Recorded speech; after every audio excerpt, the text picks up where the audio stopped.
de homens e mulheres, unidos sob um ideal de fraternidade e atentos às mudanças pelas quais passa o planeta e que afetam toda a humanidade.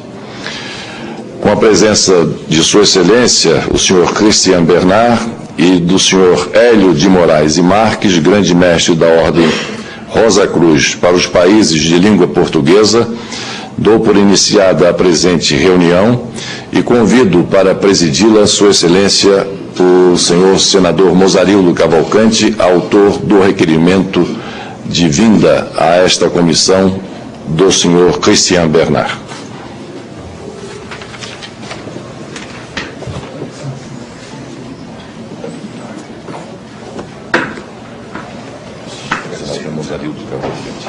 Conversamos ontem.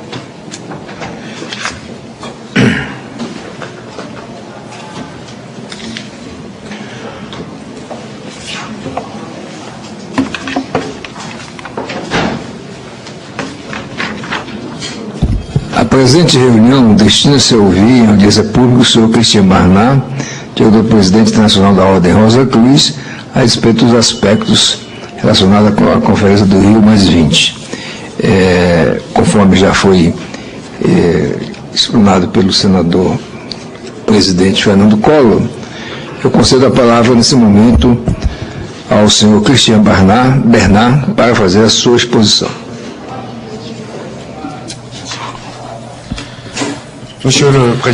Senhor Presidente, senhoras e senhores senadores, senhoras e senhores, em nome da antiga e mística Ordem Rosa Cruz, que represento hoje enquanto seu presidente internacional e imperator, queiram receber o meu agradecimento por sua acolhida e aceitar, por meio da minha pessoa, as saudações de todos os Rosa Cruzes do mundo. Ao concederem-me a tribuna aqui nessa comissão do Senado, Vossas Excelências manifestam vossa abertura de espírito e o interesse que demonstram pelo futuro de nosso planeta e da humanidade. Estou muito sensibilizado pela honra que me é dada nesse dia e estou feliz por partilhar com Vossas Excelências as minhas ideias para um futuro melhor e sustentável.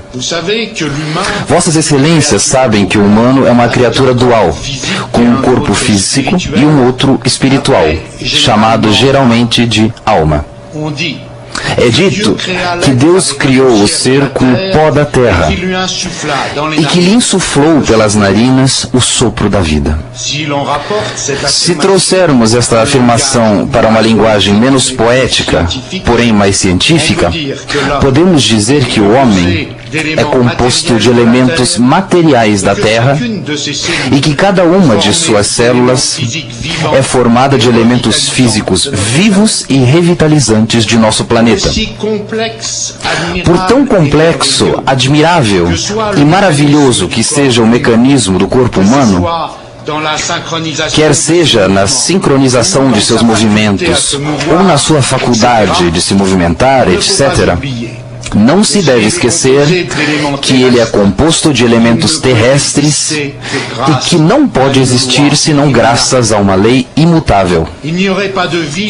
Não haveria vida sem essência divina, que existe não apenas nesse mecanismo, neste todo denominado homem, mas também nos elementos individuais que o compõem.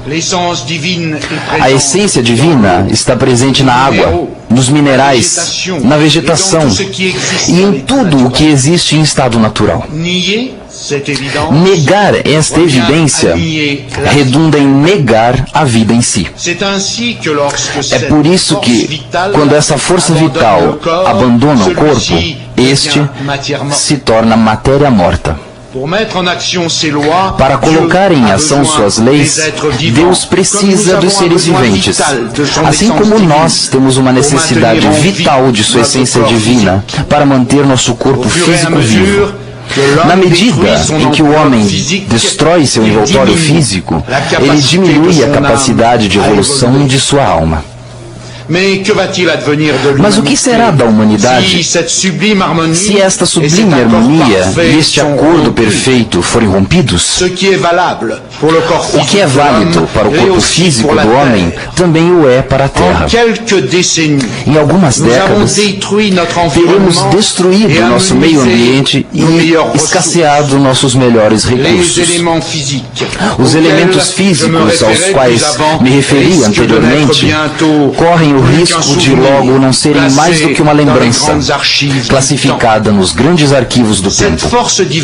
Essa força divina que anima todos os seres viventes não terá mais receptáculo, ao menos em nosso planeta deteriorado, se continuarmos com nossas más ações. Sem dúvida, nós desenvolvemos hábitos de vida que não estavam no plano original das coisas. Muito rapidamente nos afastamos da via traçada. Cultivamos nossos erros e, infelizmente, nossa tomada de consciência é muito falível, apesar das vozes que se elevam e, sobretudo, das terríveis provações e dramas que recebemos como lições suficientes.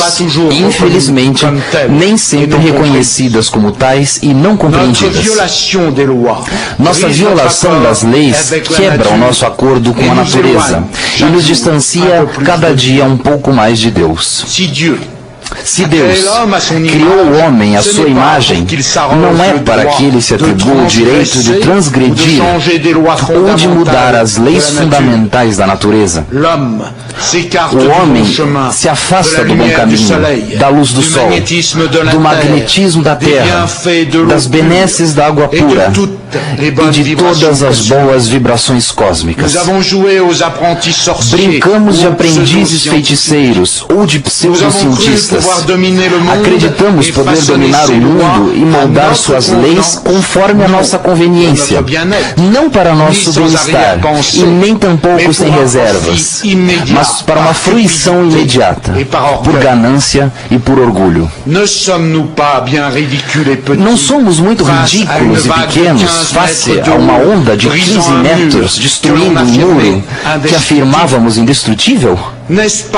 Não é patético que os pretensos homens de espírito, armados de suas certezas e de seus diplomas, nem mesmo sonhem que a construção de centrais nucleares seja perigosa, sobretudo nas regiões sujeitas a abalos sísmicos? Ai de nós, 3 vezes ai de nós. Não merecemos o nome de homens. Não merecemos o santuário que nos foi ofertado, a terra. No entanto, há muitas décadas que se diz que todos os seres de boa vontade deveriam se unir, darem-se as mãos e trabalhar em harmonia e para a harmonia. Apesar de tudo isso e da constatação negativa que se pode fazer sobre o estado de nosso planeta, eu continuo a pensar que não é tarde demais e que a luz pode vencer as trevas. Mas, para tanto, é necessário que vozes de protesto se elevem e que elas se tornem tão numerosas que o som por elas produzido perturbe, por fim, a consciência de nossos dirigentes, se isso ainda for possível. Todos podemos agir e ser agentes dessa corrente que trabalha para a salvaguarda da Terra e da espécie humana. Certamente, sei que muitos dentre vossas excelências já se dedicam há muito tempo àquilo que geralmente chamamos de ecologia, e isso em várias competências e de diversas maneiras. Mas muitos dentre nós ainda têm dúvidas ou são muito hesitantes. Outros ainda são influenciados por seu modo de vida, sua profissão ou suas leituras. Ainda ficamos demasiado impressionados quando ouvimos um professor exaltar os maravilhosos poderes destes ou daqueles medicamentos ou vacinas, ao passo que, sem alma e sem consciência, ele tem plena consciência dos males que eles acarretam. Eu poderia lhes dar 1001 exemplos de coisas das quais nós deveríamos recusar limitar a influência, mas vossas excelências são bastante observadores, instruídos e inteligentes. E sei que fazem parte do grupo de pessoas que reflete e medita diariamente sobre o porvir da humanidade e da Terra. Eu gostaria simplesmente de dizer-lhes que vossas excelências não devem hesitar em fazer ouvir seu ponto de vista, mesmo se os seus meios forem refratários a respeito das suas ideias. Para os Rosacruzes, a ecologia caminha lado a lado com a espiritualidade, pois uma não pode existir e perdurar sem a outra. É por isso que, no começo desse texto, eu lhes fiz lembrar que o ser é uma criatura dual. Assim como vossas excelências devem empregar todos os seus esforços para proteger a saúde do planeta e de seus habitantes, é preciso desejar se elevar sempre mais alto no domínio do espírito. Alcem-se para além das coisas abjetas, sórdidas e cruéis da vida e sirvam-se do aspecto material das coisas como um degrau que lhes permite se elevar mais alto e ter uma concepção mais grandiosa do mundo. Com o olhar voltado para o horizonte, vivam erguidos e não se ponham de joelhos senão no santuário do belo e do virtuoso. Este está alojado no coração daquilo a que chamamos, na fraternidade dos Rosacruzes, de a Catedral da Alma, da nossa alma, da grande alma universal. É neste lugar que se encontra a paz profunda. Nosso corpo deve servir no mundo dos homens, e nosso espírito e nossa boa vontade serem úteis à nossa tarefa e aos nossos irmãos. Nossa alma, contudo, deve repousar no reino divino. Lá, ela sempre encontrará refúgio e conforto. Quando a mágoa, a dúvida e a falta de coragem nos submergirem, deixemo-nos acalentar pela mão divina. Voemos mais alto do que todos os nossos medos e penetremos a consciência de Deus. Eu sei que as recomendações que lhes dou são mais fáceis de dizer e de ouvir do que de se pôr em prática. E que nossos temores, nossas angústias e nossos múltiplos defeitos são pesos suficientes que aderem a nossos pés e nos retêm, impedindo-nos de nos elevar às mais altas esferas espirituais. E contudo, não devemos jamais desistir. Mesmo se estivermos perdidos pelo caminho dessa existência, devemos manter a esperança. Haverá outras vidas, outras sendas a serem tomadas. E a experiência que temos adquirido nos servirá como guia e como luz. Que assim possa ser, apesar da loucura destruidora dos homens. Eis minha exortação para uma ecologia espiritual. E como gosto de dizer aos membros da AMORC, sejam orgulhosos de serem homens e mulheres de boa vontade. Agora, permitam-me efetuar-lhes a leitura de um excerto do Manifesto Rosacruz, redigido em 2001, o qual se segue aos 3 manifestos precedentes publicados no século XVII pela Fraternidade dos Rosacruzes. Esse manifesto aborda assuntos variados, porém primordiais. Eis aqui o que diz a respeito da relação entre o homem e a natureza. Em se tratando das relações do homem com a natureza, acreditamos que elas nunca estiveram tão mal em termos de conjunto. Cada um de nós pode constatar que a atividade humana tem efeitos cada vez mais nocivos e degradantes sobre o meio ambiente. Contudo, é evidente que a sobrevida da espécie humana depende de sua aptidão para respeitar os equilíbrios naturais. O desenvolvimento da civilização gerou numerosos perigos decorrentes de manipulações biológicas no âmbito da alimentação, da utilização em grande escala de agentes poluentes, do acúmulo mal controlado de detritos nucleares, para citar apenas alguns dos riscos maiores. A proteção da natureza e, por ela, a salvaguarda da humanidade tornou-se uma questão de cidadania, ao passo que antes se restringia aos especialistas. Além disso, ela se impõe num plano mundial. Isso é ainda mais importante pelo fato que o próprio conceito de natureza mudou e que o homem dela se descobre parte integrante.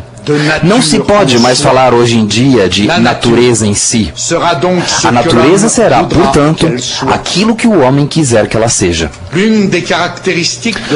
Uma das características da época atual é seu grande consumo de energia. Este fenômeno não seria por si só inquietante se fosse gerido com inteligência. Observamos, todavia, que os recursos naturais são exaustivamente explorados e que se esgotam gradualmente. Carvão, gás, petróleo. Além disso, certas fontes de energia, as centrais nucleares, apresentam riscos significativos difíceis de se dominar. Observamos também que, apesar de tentativas recentes de acordos, certos perigos, tais como a emissão de gases de efeito estufa, a desertificação, o desmatamento, a poluição dos oceanos, etc., não são alvo de medidas adequadas devido a uma falta de vontade suficiente. Além de fazerem a humanidade correr riscos muito graves, esses danos ao meio ambiente traduzem uma grande falta de maturidade, tanto no plano individual quanto no coletivo. O que quer que se diga a respeito, acreditamos que as mudanças climáticas atuais, com suas tempestades, inundações, etc., sejam consequência das agressões que os homens infligem há muito tempo ao nosso planeta. Por toda evidência, outro problema maior não cessará de se mostrar de modo cada vez mais crucial no futuro: o da água. Ela é um elemento indispensável para a manutenção e o desenvolvimento da vida.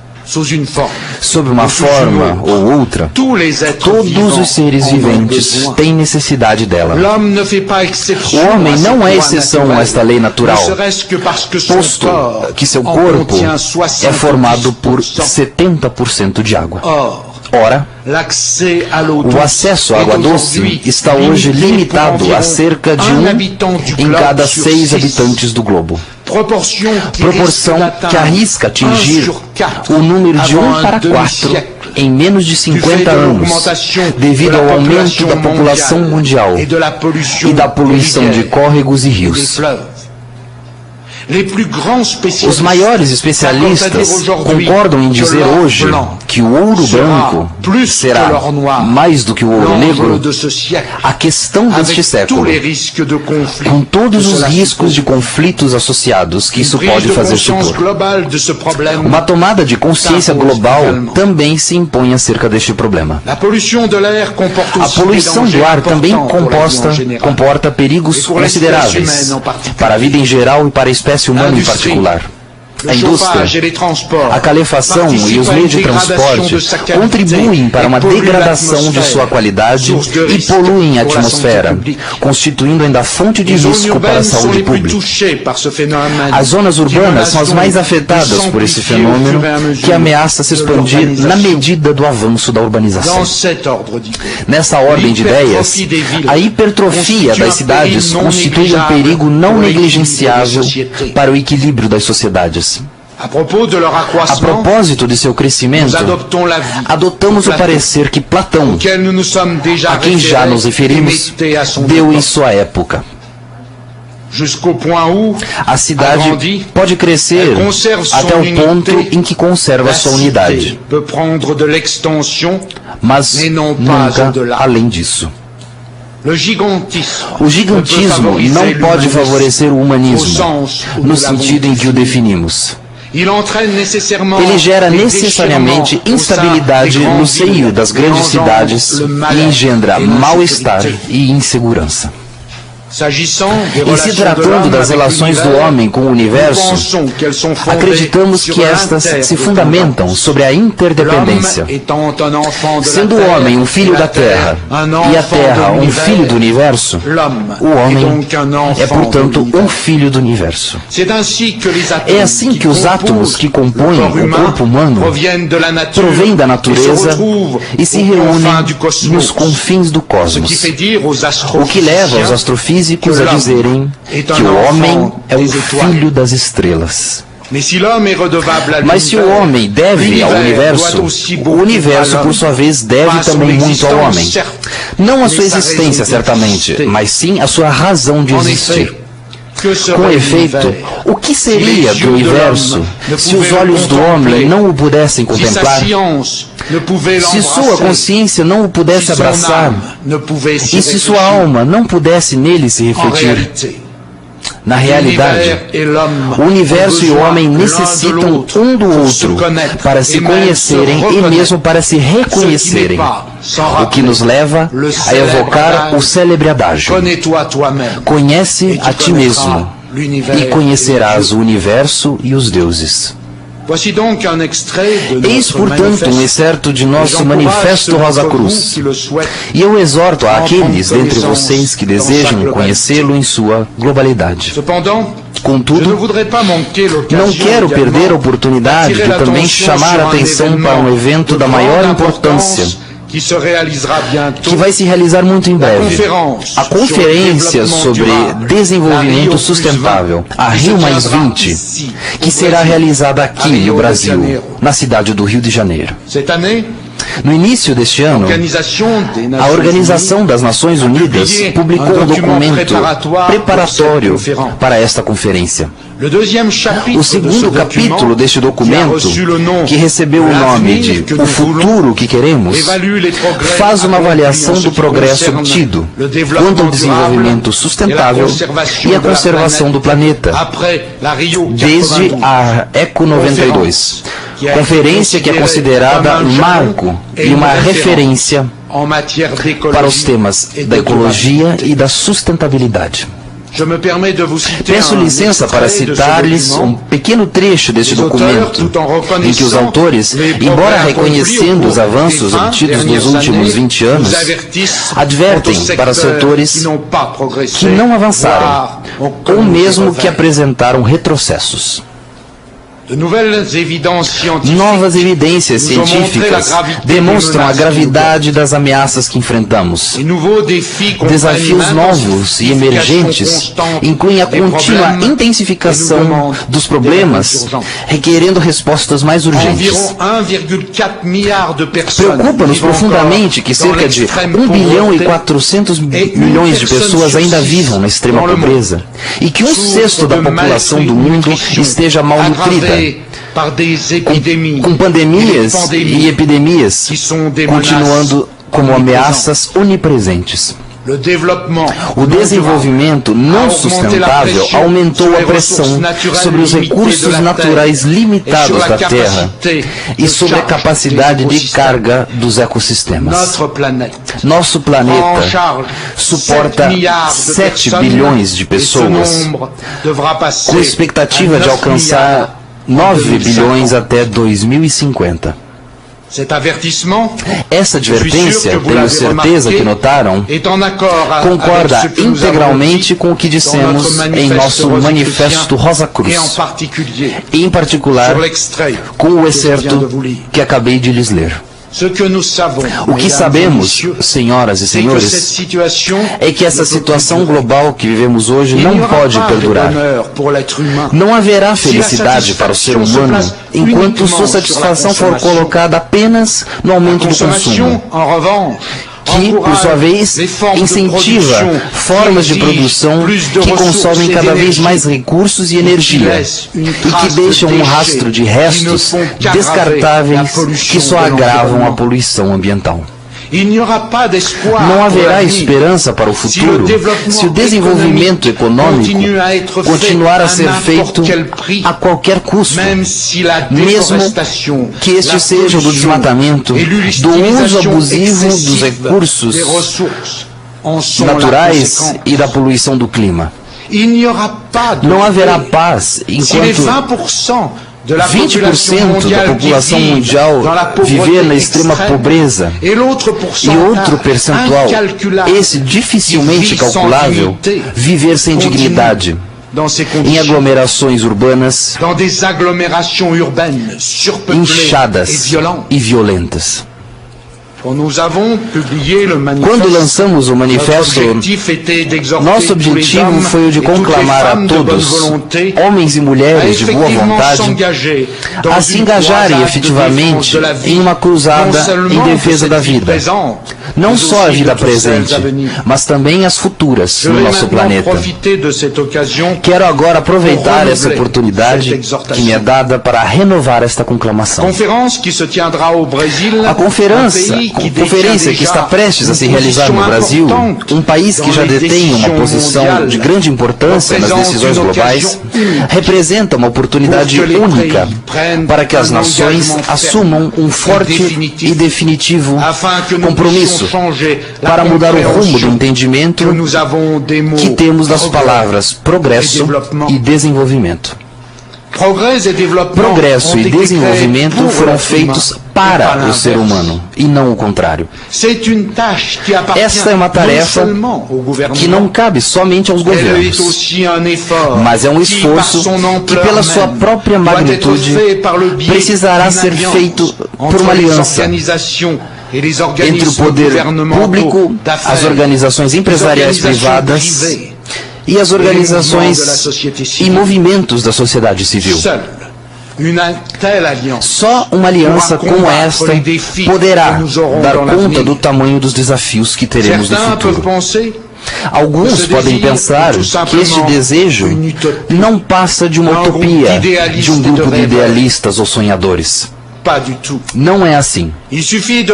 Basta que lembremos que governos, empresas e sociedade civil são, afinal, feitos por pessoas, por indivíduos, por seres humanos. Estes constituem a única forma de vida nesse planeta que pode pensar e, por conta dessa maravilhosa condição, escolher o rumo que desejam para suas vidas. Senhoras e senhores, eu lhes agradeço por sua atenção e lhes asseguro que os Rosacruzes do Brasil, qualquer que seja seu nível social, sua condição material e sua idade, já não poupam e nem tampouco pouparão esforços doravante onde quer que estejam para que a palavra ecologia seja mais do que uma utopia.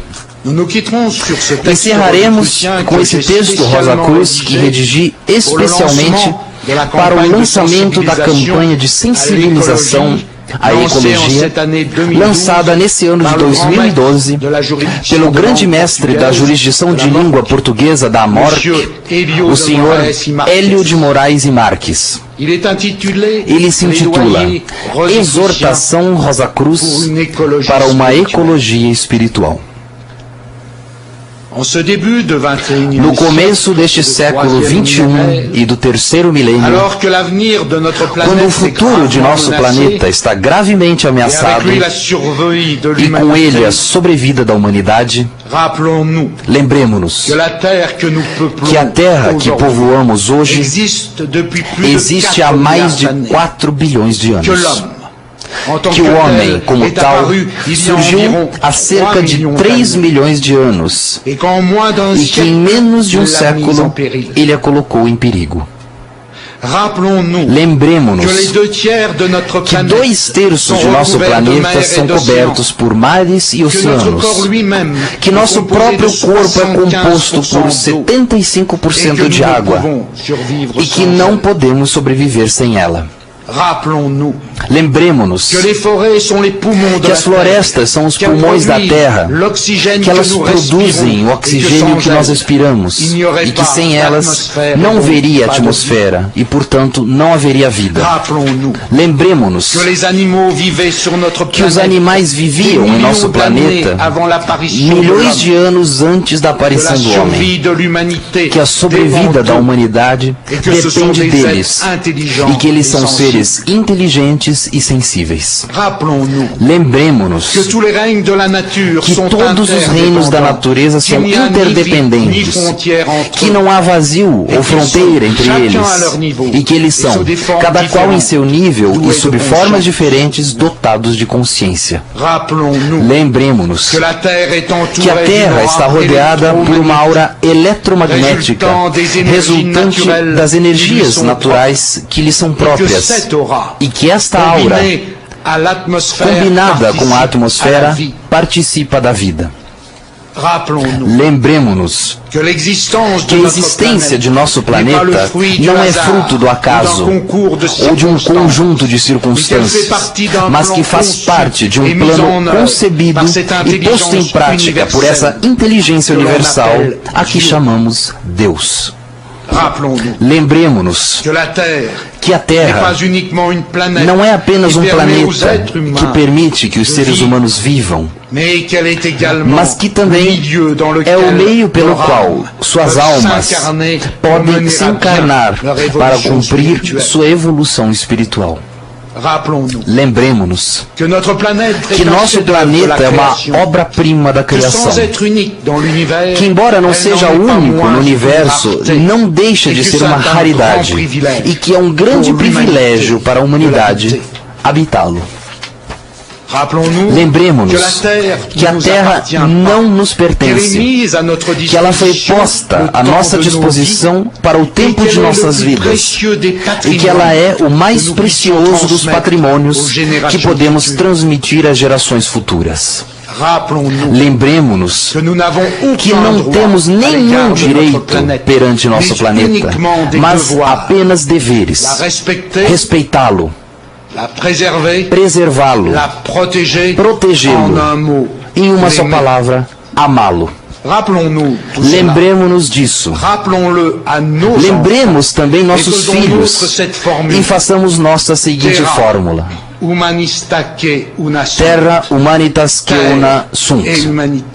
Terra e humanidade são apenas uma. Eu lhes agradeço. Obrigado.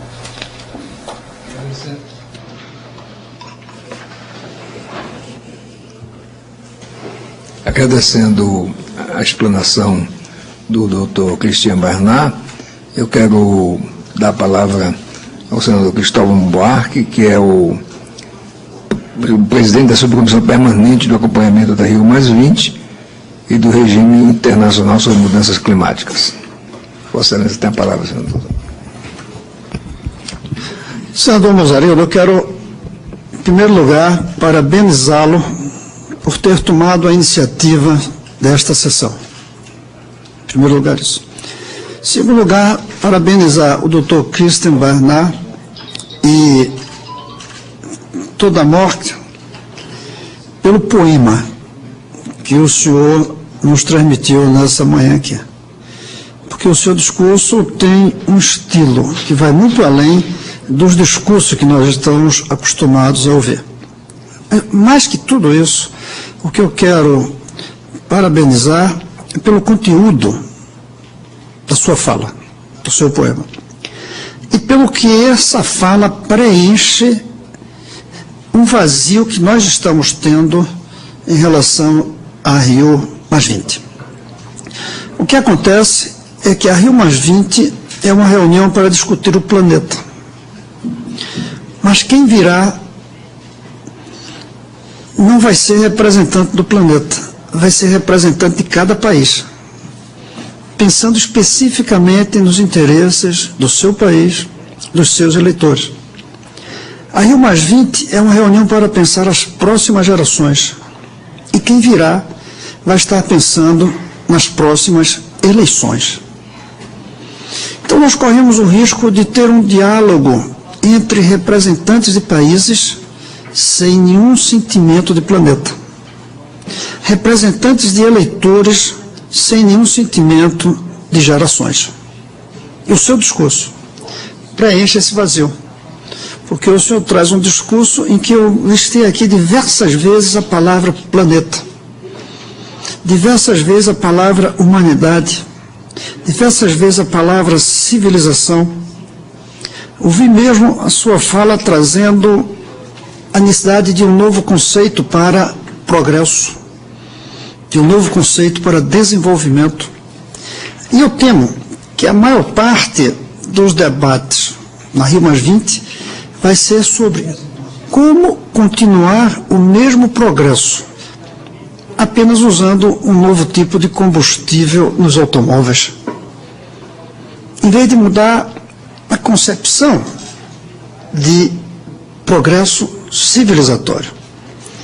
E eu vejo o senhor trazer e repetir muitas vezes uma palavra que eu duvido que os chefes de Estado usem, que é a palavra espiritualidade, que eu não quero confundir com a palavra religiosidade, embora elas se juntem muitas vezes. Mas a espiritualidade no sentido de transcender o momento que a gente vive e transcender o lado material que nos acostumamos.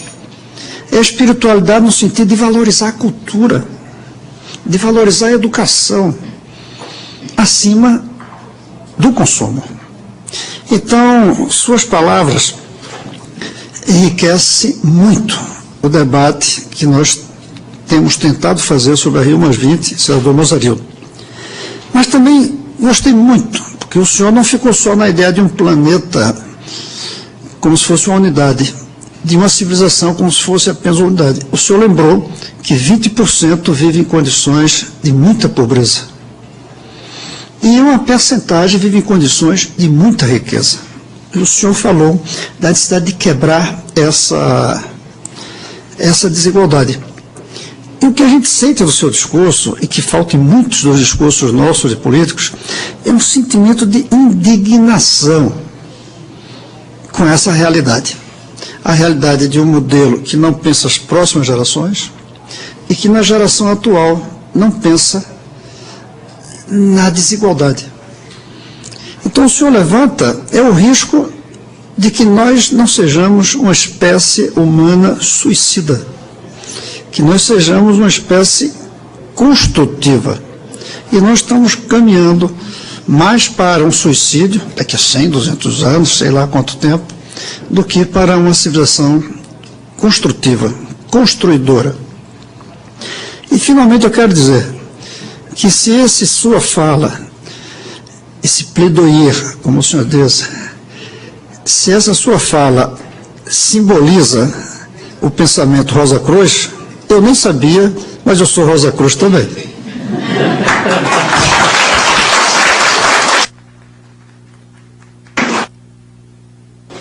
Indago ao senhor Cristian Bernard se quer fazer algum comentário adicional à fala do senador Cristóvão.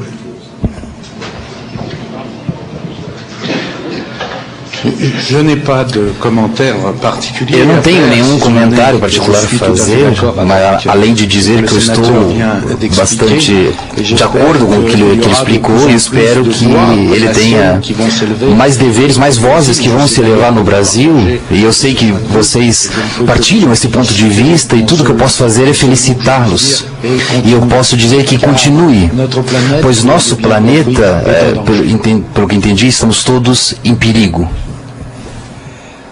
Bom, antes de encerrarmos a presente reunião, agradeço a presença de todos, em especial do nosso convidado, o senhor Cristian Bernard, diretor-presidente nacional da Ordem Rosa Cruz, pela importante contribuição aqui oferecida. Inclusive, pedindo desculpas pelo retardamento, atraso do início da nossa reunião. E aproveito para informar os senhores e as senhoras senadoras que a Subcomissão Permanente de Acompanhamento da Rio+20, do Regime Internacional sobre Mudanças Climáticas, presidida por Sua Excelência, o senador Cristóvão Buarque, aqui presente, realizará hoje, às 18 horas, neste plenário, audiência pública para debater o tema IDH, FIB e outros índices de progresso, com os seguintes convidados: senhor Khalid Malik, diretor do Escritório de Desenvolvimento Humano da Organização das Nações Unidas, Mauro Motorim, presidente do Movimento Mais Feliz, os professores Wesley Mendes da Silva e Fábio Galo Garcia, ambos do Departamento de Contabilidade, Finanças e Controle da Escola de Administração da Fundação Getúlio Vargas.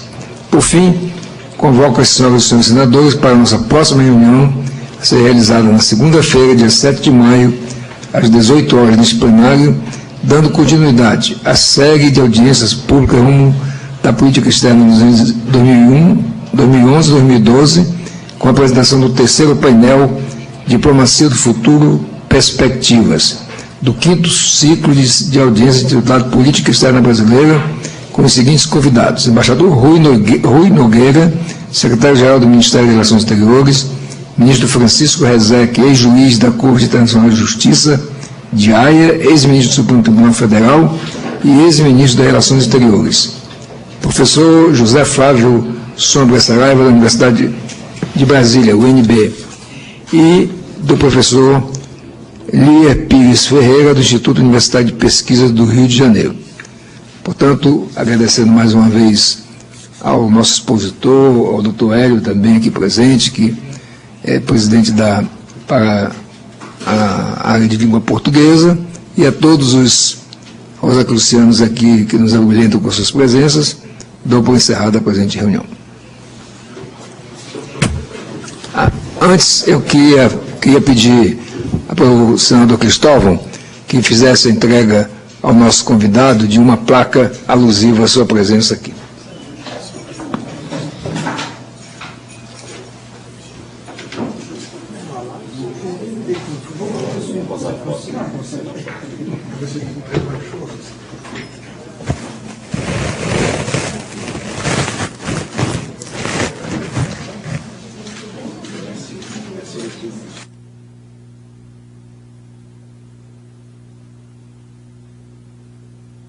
Je remercie, Monsieur le Sénateur.